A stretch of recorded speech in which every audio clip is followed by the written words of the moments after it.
I don't want to call it shortcoming. One of the issues you asked, what issues do they have?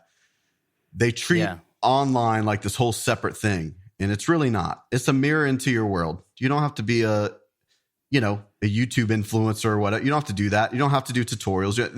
They think of the online stuff as this completely separate thing. It comes down to the same thing, right? We're just increasing the amount of networking we're doing. That's it. We're just using the internet to do it. And there's a lot of upside to more people knowing you exist. It's how, and people want to say, well, it doesn't have anything to do with the industry. Well, that's not true. My business partner's an industry veteran, and he found me from a YouTube video. So right. We just had a client today post in the group, just landed their first major label project. And they scouted him on social media, and they kept up with him to see whether or not he was a D-bag or a nice guy. And, it's just mirrors who he is in real life, man. That's what it is. But people think they have to be, they get tripped up because they feel like they have to be different. And if you see a producer doing marketing that doesn't look like authentic, it doesn't mean that they're willingly trying to be authentic. They probably just haven't figured it out yet. It's usually not. It's usually just chipping away at what they think online content is. They think they have to act this way or say these things. It's like, no, we just chip away at that until what's left is just you being you. That's really the process of getting people good at online content. Yeah, that's so interesting. Yeah, I mean, I had a guest on my show named Ami Kozak, who's out in LA, and he does a lot of sync work, and he's been getting into comedy also. And he was talking about how the different platforms, you just need you need to forget about taking that platform and then trying to shift attention away from that platform to somewhere else. You just got to use that platform as a platform. Like every social media, Instagram is the Instagram stage. So you want to keep people engaged on Instagram, and so it's not about you're not trying to sell something that's off of this platform. You want to be yourself on that platform, and that's what will keep people engaged and coming back and then getting to know you. You know what I mean? Yeah, it's just a way to connect with people. That's all it is. If you ask anyone that's been around in the music industry for a long time and you say, hey, what's your blanket advice to me? I'm a new producer. What should I do? I'm trying to make in the industry. It's going to be some version of, we need to go network with people. Some of those people you'll build a relationship with. Some of those will become a client and they'll pay you for whatever you do. You knock it out of the park for them and they'll tell more people about you. And before you know it, you do that enough and you got a book of work that's consistent, right? And all we're doing with the internet, we're just speeding up the first part, the networking part, which speeds up all the rest of the parts after. The fabric of the music industry, how it works doesn't change just because you're on the internet. It just is a new way to do it. And the eyes are glued to their phone. It's where everybody's attention is. So it's where you got to meet them at. Yeah. So while someone's hypothetically building this momentum online, I don't know, you can't go from 0 to 100 in terms of pricing if nobody knows about you, right? So how does that work in terms of going from nobody knows about me, let me put some stuff on the internet, let me make some content, let me, show myself to the world before, and then how do you get to let's find out a good rate that's a way that I can earn a really good living and do what I do best. Yeah. So so it's not true in all cases. There's two sides to value, right? There's the intrinsic stuff, which is, that guy's got a big following. He's got credits. He's been in the game forever. That's intrinsic value.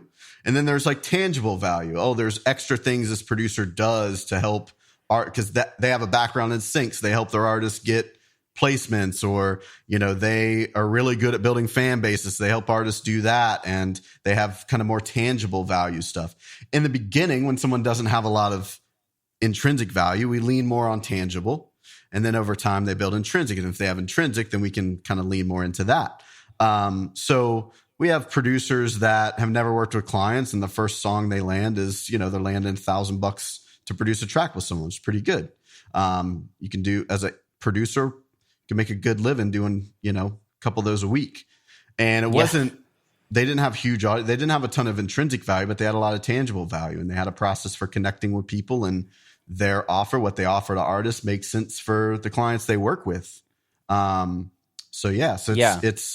just depends. It's about landing those first couple of gigs, and then hopefully that leads into that kind of, word of mouth thing, which we all know is super important. The word of mouth stuff does take some time, right? Because you have to have some projects going out and some stuff happening to get people talking. Word of mouth to me is just a byproduct. It's not a marketing strategy. It's just a byproduct of doing good work. So we focus on the stuff that we can control. you know, we can't really control word of mouth outside of, hey, we got to do our best work. And, you know, there are some like kind of referral things people can try to implement. But for the most part, we don't have like hands-on control of that outside of just doing our best work, you know. But there's other stuff that we can control, and that's what we focus on. If a producer can go learn a viable skill that adds, you know, value to his offer and increase the rates that way, any producer can go do that today. That's something you can control, you know. So it's just looking at stuff like that.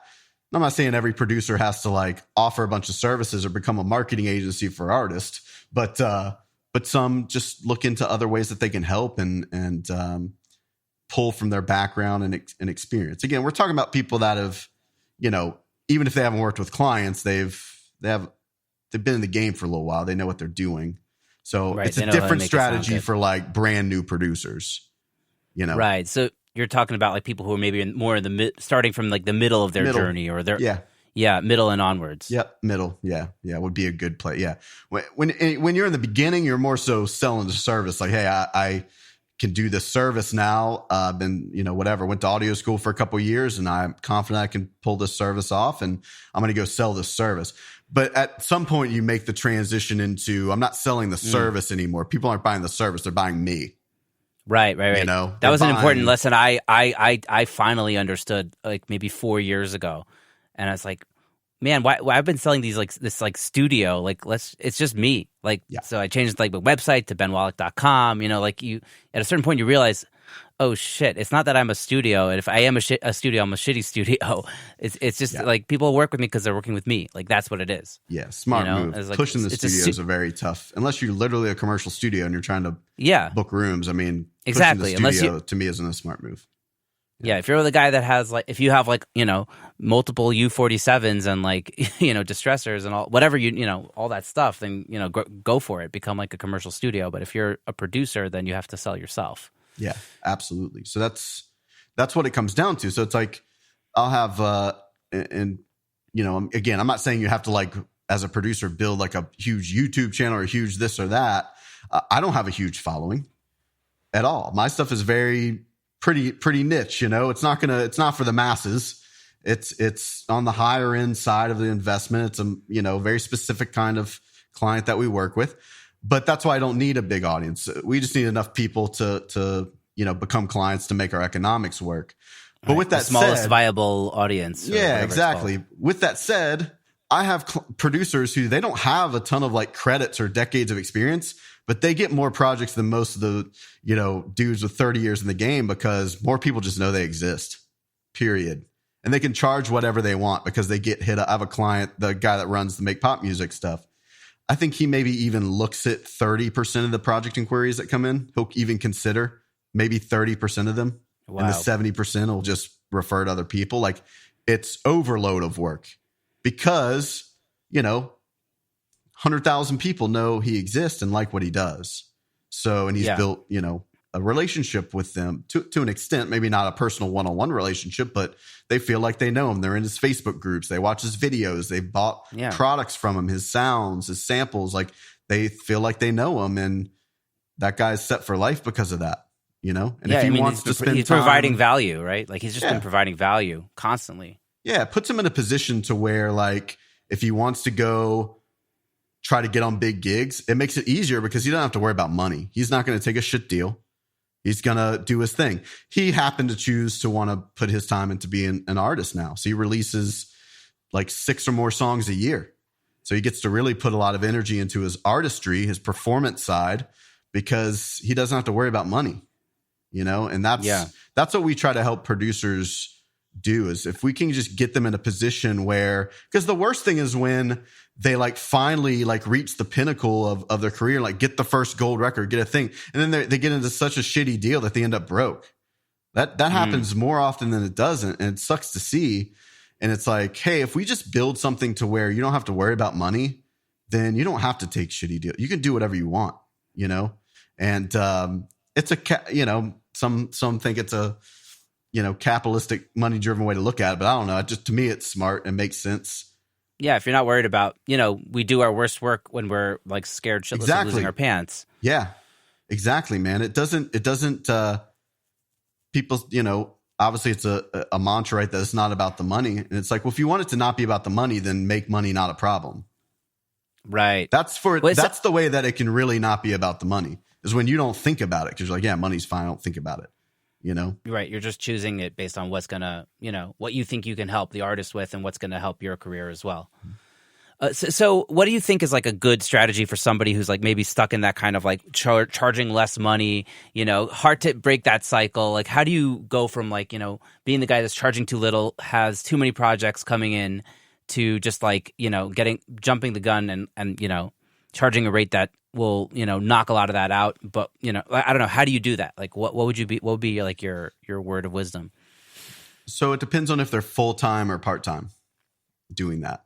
So if they're part-time and they have a job and they're trying to transition to full-time, then they're in a bit of a better position, because their part-time job generally is covering their expenses to live. So they don't have to they may not be, right, making it rain, but they don't have to worry so much about the bill side, and they can put all the energy into their business. So we can pretty much just immediately start fresh and say, yeah, cool, you're not charging $400 anymore. Like, you're not allowed to say $400 anymore. It doesn't affect their life, because they're like, all right, whatever. Like, if I don't get this project, my bills are covered by the part-time job, so I'm not going to be on the street. So it really allows them to build it right. That's my preference. Where it gets tough is guys that their sole income relies on music, but they're stuck in that cycle. It's a delicate process, because they generally don't have perspective, because they're so in the grind. They don't have enough perspective to step back and make smart decisions. And I usually tell them, go get a job to pay your bills and let's build this right. And a lot of times they don't like hearing that, and most don't. And I don't blame them. Interesting. I mean, I don't blame them. Wow.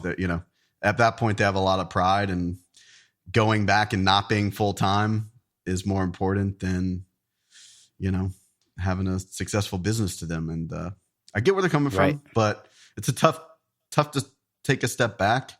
But like, it's not that big of a deal. I've lost companies before, had everything go to zero, like, at the peak of it. And it's not that bad. Wow. I don't recommend it if you don't have to. Yeah. You learn a lot from it, man. But like when Corona hit last year, I was just like, all right, whatever. If this tanks my business, it's not like the first time it's happened. Been through failed businesses before. It'll suck. I'd rather it not. I prefer it not. That's a healthy perspective. I don't want to move back in with mom, But if I'm fortunate that would be the worst position. I'd just move in with a family member and build it from ground up again, because I've had to do it before. So it puts in perspective. But yeah, guys that are stuck in that, man, it's tough, because it's hard for them to have perspective. I would say, hey, what can we look at that can just cover your bills for the next couple of months? You don't have to worry about it, and let's just revamp this. Right. Wow. Yes. Very cool. Yeah, it's like you have to walk past a small pile of money to get to a bigger pile of money. That's what I guess I've heard people say. Yeah. Very cool. So I guess I want to ask you a little bit more about doing stuff on the internet, because with the pandemic, people are trying to do more and more online to stay in business. And you've been preaching this for a long time, as you told me, but it's gotten quite noisy. Are there any ways to stick out, or is there any tried and true techniques to kind of eventually stick out? Consistency is the biggest thing. A couple things, right? So it's always been noisy, in a sense. Like, I know a lot of people are just kind of learning about it now with the pandemic through necessity, but we've been in it for a decade, and it was hard then too. There were still people doing stuff. And the hard thing then was that it wasn't a thing. So you'd have to get on and explain to the client how it's going to work, why they should do it that way with us. Like, that was the issue we had back then. Now it's pretty normal for people to collaborate online, better tools, better, technology. We didn't, have all that stuff back then. So it was more selling people on the fact that, this can actually be a thing. So that was the tough part we had back then. Now, of course, everyone knows it's a thing and can do it. So it comes down to really being in tune with who it is that you're a good fit for. Like, a lot of people just kind of copy content. Oh, okay, this guy does this on Instagram, I'm going to do that. There's a lot of people that make content, but don't really get anything from it because they're just making content to make content. And I give them credit for doing something better.